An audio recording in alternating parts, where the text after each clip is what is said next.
Rodelizo Bigan Naban. Sa probinsya, syempre, halata naman na probinsyano ako kasi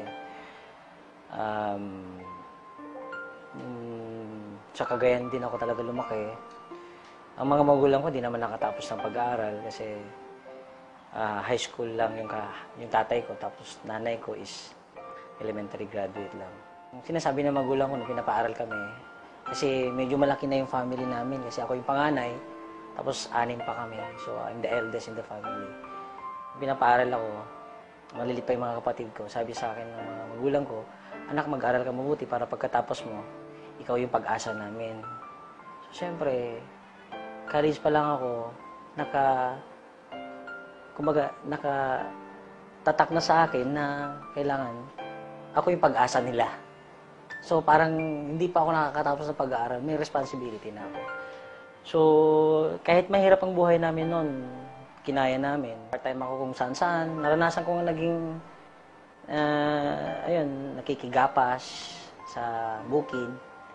Tapos, pag walang pasok, meron kaming tricycle naman na medyo luma-luma na. Pag ako naman nandun, kailangan kong ibiyahe yun para may allowance ako.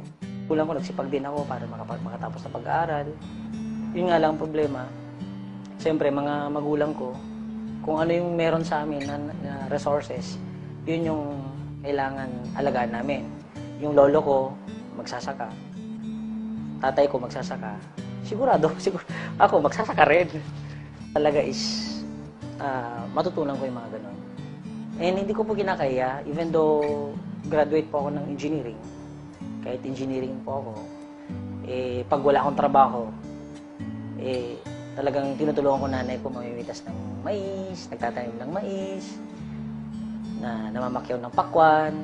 Talagang naranasan ko nagbenta ng mga pakwan, ng mais. And mahirap talaga. Nilalagyan ng mais. Ang ginagawa ko, nilalagyan ko ng mga panggato. Tapos, lalagayin namin yan ng mga 45 minutes.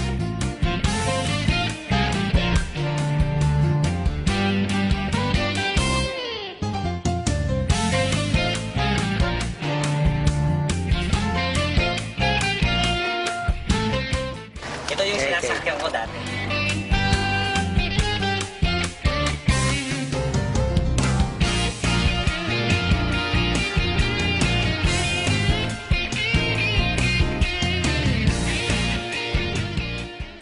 And I realized, dumating sa point na realize ko for 2 years, ba't ko tinutuloy yung dating ginagawa ng magulang ko?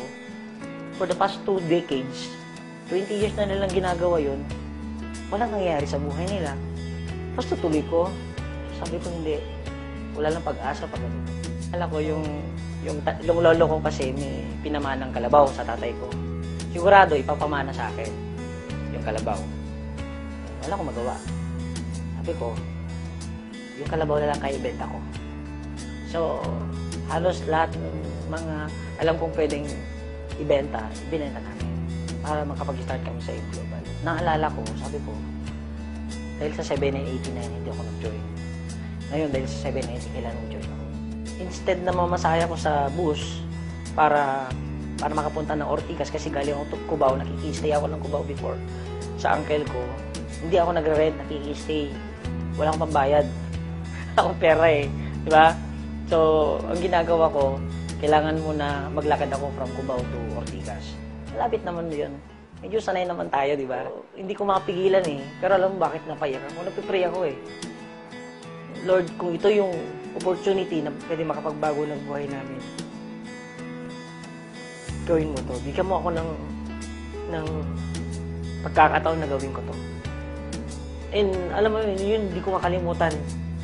Hindi ko makalimutan na ganun pala, pag hirap na hirap ka, wala kang matatakbuhan, siya na lang natatakbuhan mo And ito nga, nung nag-pray ako lang ganun, hindi ko na mapigilan yung sarili ko na payak talaga ako. And alam nyo, sunod-sunod na yung blessings Halos lahat ng mga sinusuot ko ngayon galing sa Inglobal, yung apartment namin sa Tugigaraw, galing sa Inglobal, yung nakabili na rin yung kapatid ko ng Dati kasi, nung una, before ako nakabili ng sasakyan, dalawang motor. So, magkasunod yun, nabili namin yung motor na yon. And right now, nag-stay na ako sa townhouse. May townhouse dito sa Mekamuning. Doon ako tumutuloy ngayon. Naniniwala ako may mangyari sa akin. So, nagtuloy-tuloy ako in just 8 months time. Kabila ako ng brand new na sasakyan. Dati ho, nakasakay lang ako kalabaw. Kung dati kalabaw ang sinasakyan ko, ito na yung first car ko. Is yung namimigay kami sa mga bata, nagpapakain kami sa bata, tapos nagpa-parlor. Yun po yung ginagawa ko nung bata ko na pupunta ako sa mga mayayaman para lang makatikim ng mga masasarap na pagkain tuwing Pasko. Simple lang naman ang nagmamotivate sa akin eh. Yung family namin.